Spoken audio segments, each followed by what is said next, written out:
एक ठग ने पूरे सिस्टम को नचा रखा है। तिहाड़ जेल में बंद ठग सुकेश चंद्रशेखर की वजह से जेल के 80 से ज्यादा स्टाफ पर घूसखोरी के मामले में पहले से ही जेल जाने का खतरा मंडरा रहा है।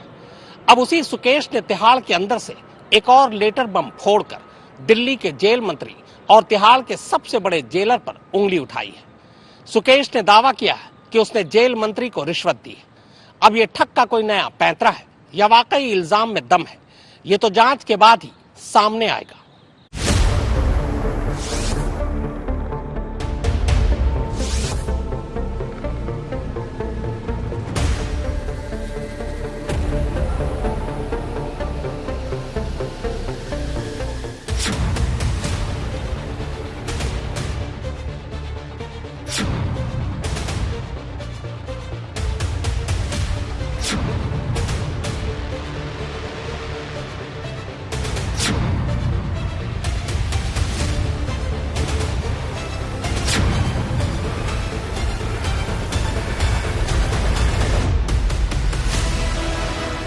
$200 करोड़ की ठगी के आरोपी महाठग सुकेश चंद्रशेखर ने एक बार फिर तिहाड़ जेल में बैठे बैठे एक बड़ा धमाका कर दिया।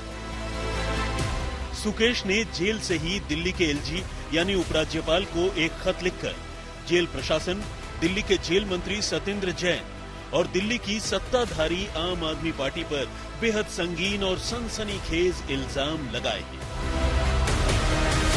ये इल्जाम इतने गंभीर हैं कि अगर कहीं जांच में इन इल्जामों का जरा भी हिस्सा सच साबित हो जाए तो न सिर्फ बड़े बड़ों के लिए जवाब देना मुश्किल हो जाएगा, बल्कि कई लोग अपनी नौकरी से भी हाथ धो बैठेंगे और कई को शायद उसी जेल की सलाखों के पीछे पहुंचना पड़ जाए जिस जेल से बैठे बैठे सुकेश ने ये इल्जाम लगाए।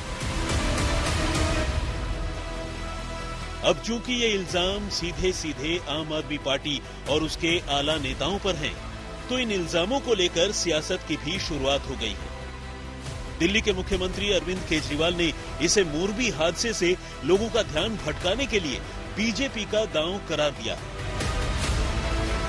दिल्ली के एलजी वीके सक्सेना के नाम लिखे गए 2 पन्नों के इस खत की शुरुआत में तो सुकेश ने अपनी पहचान बताने से की है, लेकिन खत के इस शुरुआती हिस्से को पढ़कर लगता है कि उसकी कोशिश खुद को बहुत बड़ा कारोबारी और पॉलिटिकल फिगर बताने की है। वो लिखता है, आदरणीय महामहिम, मैं ये आपके संज्ञान में लाना चाहता हूं कि मैं साल 2017 से Delhi prevention of corruption act और कुछ आर्थिक अपराधों के सिलसिले में दिल्ली की जेल में बंद हूं। मैं AIADMK शशिकला ग्रुप से जुड़ा हुआ हूं और तमिलनाडु में सियासी तौर पर एक्टिव हूं। इसके अलावा मैं कंस्ट्रक्शन, मीडिया, खनन और कॉरपोरेट लॉबिंग के कारोबार से भी जुड़ा हुआ हूं। लेकिन इसके आगे सुकेश जो कुछ लिखता है वो अपने आप में काफी विस्फोटक और विवादास्पद है। तो आज हम आपको सुकेश के इस खत में लिखे और लगाए गए इल्जामों को पॉइंट बाय पॉइंट पढ़ाने और समझाने की कोशिश करेंगे।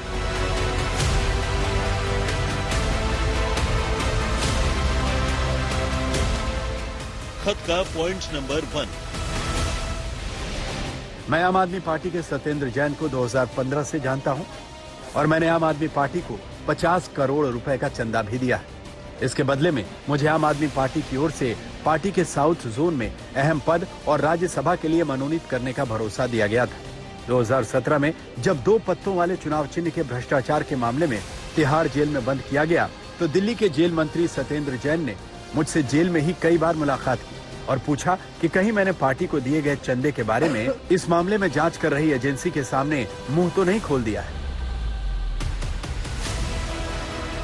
जाहिर है, खत के इस शुरुआती हिस्से में ही सुकेश चंद्रशेखर न सिर्फ आम आदमी पार्टी को लेकर एक सनसनीखेज खुलासा कर रहा है, बल्कि दिल्ली के जेल मंत्री सत्येंद्र जैन की ईमानदारी और भूमिका पर भी सवाल उठा रहा है। लेकिन ये तो बस शुरुआत है। सुकेश आगे लिखता है, खत का पॉइंट नंबर 2। साल 2019 में जब मैं जेल में था तो सत्येंद्र जैन मुझसे अपने सचिव और करीबी दोस्त सुशील के साथ मिलने पहुंचे और जेल में रहने के लिए प्रोटेक्शन मनी के तौर पर हर महीने 2 करोड़ रुपए की मांग की। मुझे कहा गया कि अगर मैं हर महीने उन्हें ये रकम देता हूं, तो ये मेरी जेल में बुनियादी सुविधाओं के साथ साथ सुरक्षा की भी गारंटी होगी। उन्होंने मुझे डीजी जेल संदीप गोयल को भी 1.5 करोड़ रुपए देने की बात कही और बताया कि वो उनके बेहद खासम खास सिपह सालार हैं और इस तरह मुझसे 2 से 3 महीनों के दौरान जबरदस्त दबाव बनाकर 10 करोड़ रुपए वसूल लिए गए।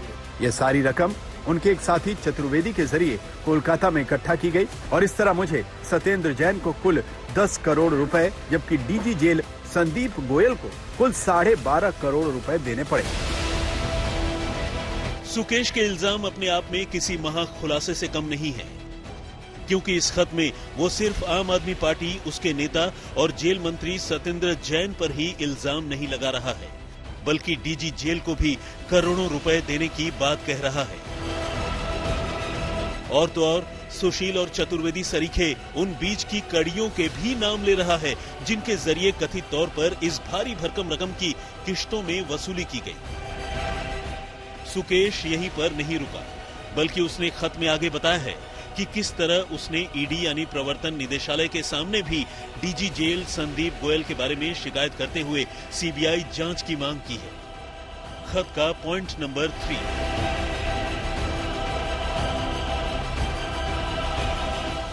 हाल ही में ईडी की जांच के दौरान मैंने डीजी जेल और उनके द्वारा जेल में चलाए जा रहे रैकेट के बारे में जानकारी दी।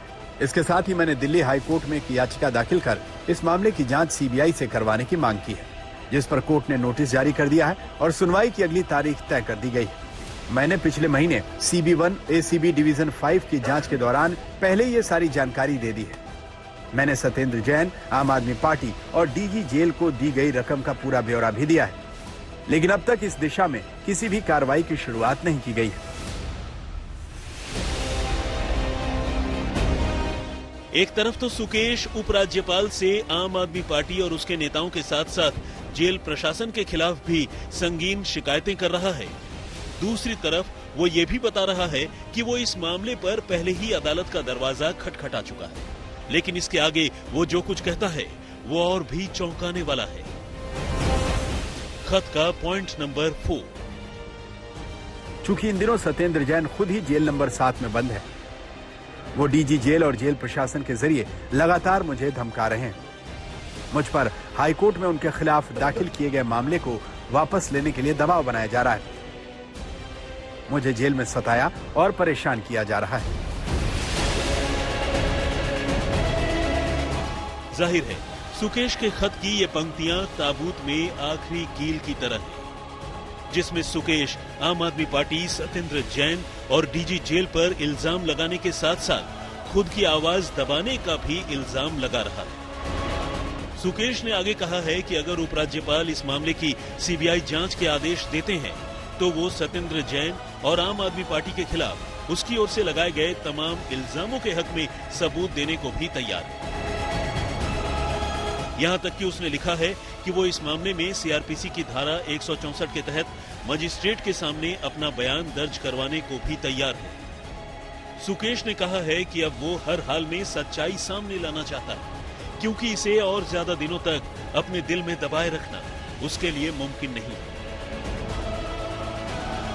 उसने कहा है कि अब वो दुनिया के सामने आम आदमी पार्टी और उसकी तथाकथित ईमानदार सरकार की पोल खोलना चाहता है, जो जेल जैसी जगह में भी भ्रष्टाचार में इतना गहरे डूबा है।